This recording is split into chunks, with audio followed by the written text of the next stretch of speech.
நாமக்கல் மாவட்டம் திருச்செங்கோட்டில் தாவேக நிர்வாகி வீட்டில் வாக்காளர்களுக்கு விநியோகம் செய்வதற்கு பதுக்கி வைத்திருந்த சில்வர் பாத்திரங்களை பறக்கும் படையினர் அதிரடியாக பறிமுதல் செய்தனர். திருச்செங்கோடு அருகே உள்ள வரகூராம்பட்டியில் அரசுக்கு சொந்தமான அடுக்குமாடி குடியிருப்பு பகுதியில் வாக்காளர்களுக்கு பரிசு பொருட்கள் வழங்குவதற்காக ஒரு வீட்டில் சில்வர் பாத்திரங்கள் பதுக்கி வைத்திருப்பதாக திருச்செங்கோடு வருவாய் கோட்டாட்சியர் லெனினுக்கு ரகசிய தகவல் கிடைத்தது. இதையடுத்து அடுக்குமாடி குடியிருப்பு பகுதியில் தேர்தல் பறக்கும் படையினர் தீவிர சோதனை செய்தனர். சோதனையில் பொதுமக்களுக்கு ஒதுக்கீடு செய்யப்படாமல் இருந்த வீட்டில் சுமார் 250க்கும் மேற்பட்ட சில்வர் பாத்திரங்கள் இருந்தது கண்டுபிடிக்கப்பட்டது.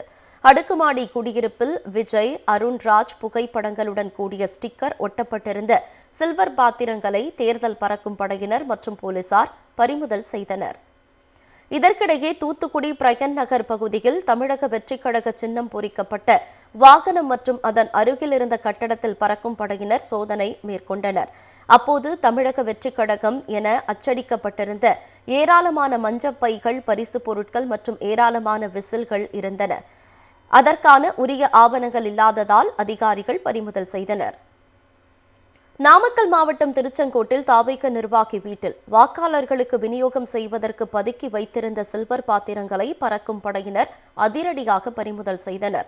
திருச்செங்கோடு அருகே உள்ள வரகூராம்பட்டியில் அரசுக்கு சொந்தமான அடுக்குமாடி குடியிருப்பு பகுதியில் வாக்காளர்களுக்கு பரிசு பொருட்கள் வழங்குவதற்காக ஒரு வீட்டில் சில்வர் பாத்திரங்கள் பதுக்கி வைத்திருப்பதாக திருச்செங்கோடு வருவாய் கோட்டாட்சியர் லெனினுக்கு ரகசிய தகவல் கிடைத்தது. இதையடுத்து அடுக்குமாடி குடியிருப்பு பகுதியில் தேர்தல் பறக்கும் படையினர் தீவிர சோதனை செய்தனர். சோதனையில் பொதுமக்களுக்கு ஒதுக்கீடு செய்யப்படாமல் இருந்த வீட்டில் சுமார் 250க்கும் மேற்பட்ட சில்வர் பாத்திரங்கள் இருந்தது கண்டுபிடிக்கப்பட்டது. அடுக்குமாடி குடியிருப்பில் விஜய், அருண்ராஜ் புகைப்படங்களுடன் கூடிய ஸ்டிக்கர் ஒட்டப்பட்டிருந்த சில்வர் பாத்திரங்களை தேர்தல் பறக்கும் படையினர் மற்றும் போலீசார் பறிமுதல் செய்தனர்.